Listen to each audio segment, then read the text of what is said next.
Suppose third இல்ல fourth இயர்ல இருக்கீங்கன்னா நீங்க கண்டிப்பா பிளேஸ்மெண்ட் ப்ரிப்பேர் பண்றீங்க. நீங்க ரொம்ப டென்ஸ்டா இருக்கீங்க. அதுவும் இந்த டைம்ல வந்து நிறைய ரிசர்ஷன்லாம் நடந்துட்டு இருக்கு. பிளேஸ்மெண்ட்டே எடுத்துட்டு போக மாட்டேங்கிறாங்க. அந்த டென்ஷன் எல்லாம் இருப்பீங்க. பட் ஸ்டில் கம்பெனிஸ்லாம் வருது, பிளேஸ் ஆகும். நம்பிக்கையோட நீங்க அப்பதான் நம்ம பிளேஸ் ஆகும். ஆஸ் யூஷுவல் இன்னைக்கு வந்து நம்ம ஃபர்ஸ்ட் ரவுண்டு பத்தி தான் பேச போறோம். Aptitude round. Most of the கம்பெனிஸ்ல ஃப்ரெஷர்ஸ் எடுக்கிறாங்க. ஃபர்ஸ்ட் ரவுண்ட் வந்து ஆப்டிடியூடா தான் இருக்கும். பிடிச்சிருந்தா மறக்காம வீடியோக்கு லைக் ஷேர் எல்லாம் பண்ணிடுங்க. சரி வாங்க வீடியோக்குள்ள போகலாம். ஸோ ஃபர்ஸ்ட் வந்து நான் எப்படி ஆப்டிடியூடுக்கு வந்து ஒரு எல்லா டாபிக்கையும் ப்ரிப்பேர் பண்ணல. ஆப்டிடியூட பார்த்தீங்கன்னா நிறைய டாபிக் இருக்கும். அவ்வளோ எல்லாத்தையும் நான் ப்ரிப்பேர் பண்ணல. நான் வந்து சில ஒரு இம்பார்ட்டன்ட் டாபிக்ஸ் தான் ப்ரிப்பேர் பண்ணேன். ஸோ நான் இம்பார்ட்டன்ட் டாபிக்ஸ் எனக்கு போடுறேன். இதெல்லாம் தான் நான் ப்ரிப்பேர் பண்ண important topics. Age, profit loss, average, time வந்து இது எல்லாத்தையும் தான் நான் ப்ரிப்பேர் பண்ணேன். நீங்க இதெல்லாம் ப்ரிப்பேர் பண்ணாலே உங்களுக்கு வந்து ஒரு ஐடியா கிடைச்சிடும். மோஸ்டா இதை வச்சே கிளியர் பண்ணிடலாம். ஏன்னா வந்து 80 to 90% எடுத்தா நெக்ஸ்ட் ரவுண்டுக்கு செலக்டட் அந்த மாதிரி தான் வச்சிருப்பாங்க. இதுலயே அந்த கொஸ்டின்ஸ் எல்லாம் கவர் ஆயிடும். இது இல்லாம இந்த டாபிக் இல்லாம மேபி 1-2 கொஸ்டின் வேணும்னா வேற டாபிக்ல இருந்து கேட்கலாம். பட் மோஸ்டா எல்லாத்துலயுமே இந்த டாபிக்ல இருந்து தான் கேட்பாங்க. ஜோஹோ எல்லாத்துலயுமே இந்த மாதிரி டாபிக்ல இருந்து தான் நிறைய கேட்டிருந்தாங்க.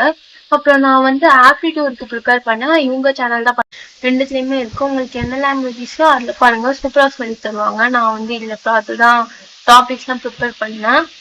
இந்த இந்த இம்பார்ட்டன்ட் டாபிக்ஸ் மட்டும்தான் ப்ரிப்பேரும் பண்ணேன். சப்போஸ் நீங்க வந்து போட்டு பார்க்கறதுக்கு இந்த வீடியோ அதெல்லாம் தாண்டி போட்டு பார்க்கறதுக்கு நீங்க புக் யூஸ் பண்ணலாம். அப்படி இல்லைன்னா நான் வெப்சைட்ஸ்ல இருந்து தான் போட்டு பார்த்தேன். நான் போட்டு பார்த்த வெப்சைட்ல அந்த இந்தியா பெக்ஸ், பெப்இன்ஸ்டா, அந்த ஃப்ரெஷர்ஸ் நவ் அதெல்லாம் வந்து இந்த வெப்சைட்ல இருந்து தான் நான் பார்த்து ப்ரிப்பேர் பண்ணேன் ஆப்டிடியூடுக்கு.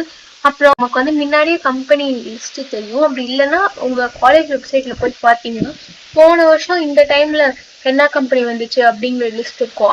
அதே ஆர்டர்ல இல்ல முன்ன பின்ன அப்படிதான் வருவாங்க. ஸோ அவங்களுக்கு ஏதாவது ட்ரீம் கம்பெனி இருந்துச்சுன்னா அந்த கம்பெனியோட டீட்டெயில்ஸை வந்து நீங்க எப்படி செலக்ஷன் இருக்கும்ன்றத நீங்க வந்து யூடியூப்லயோ இல்ல டெலகிராம்ல அந்த கம்பெனிக்குமே சில சேனல்லாம் இருக்கும். அதுக்கப்புறமா நிறைய வெப்சைட்ஸும் இருக்கும்.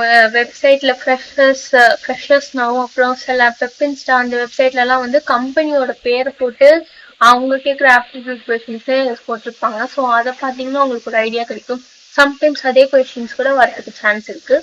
அண்ட் உங்க சீனியர் கிட்டையும் கேட்டு பாருங்க. பிகாஸ் அவங்க வந்து இதுக்கு முன்னாடி அட்டன் பண்ணியிருப்பாங்க. ஸோ வந்து அந்த கம்பெனியை பத்தி ஒரு ஐடியா கிடைக்கும். அதுல பிளேஸ் ஆனவங்க இல்ல வேற யாராவது யார் மூலியமாவது அந்த கம்பெனியை பத்தின டீட்டெயில்ஸ் வந்து தெரிஞ்சு வச்சுக்கிட்டீங்கன்னா அவங்களுக்கு கொஞ்சம் ஈஸியா இருக்கு. ஆப்டிடியூடுக்குன்னு தனியா அவ்வளோலாம் ஒன்றும் ப்ரிப்பேர் பண்ண வேணாம். ஜஸ்ட் இந்த டாபிக்ஸ்ல மட்டும் நம்ம கொஞ்சம் ஸ்ட்ராங்கா இருந்தா போதும். எல்லா கம்பெனிலுமே ஆப்டிடியூட் கிளியர் பண்ணிடலாம். டென்ஷன் ஆகாம ப்ரிப்பேர் பண்ணுங்க. மறக்காம இந்த வீடியோக்கு லைக் ஷேர் சப்ஸ்கிரைப் பண்ணுங்க. தேங்க்யூ. பை.